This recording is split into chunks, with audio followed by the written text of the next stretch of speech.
A New York appeals court threw out their $500 million civil judgment against President Trump.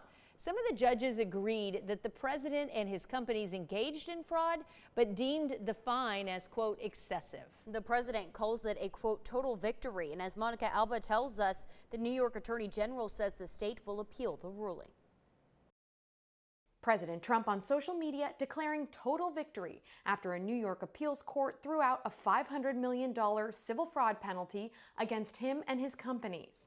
The president and his allies celebrating. They really overplayed their hand on this because they thought they could take Donald Trump out. They didn't.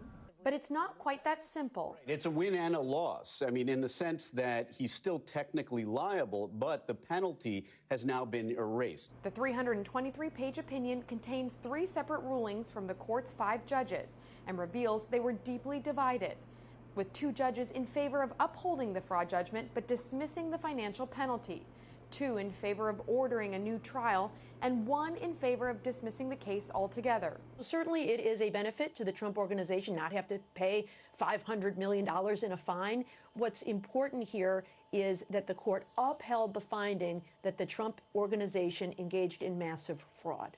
So still liable for fraud, just doesn't have to pay for it. A New York judge imposed the $500 million fine early last year after a month-long trial.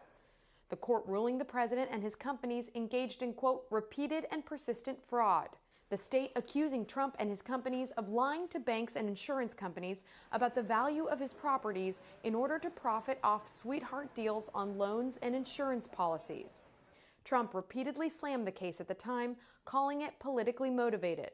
While the Trump organization is now off the hook for the $500 million judgment, the civil fraud judgment against the president, 2 of his sons, and the Trump organization stands.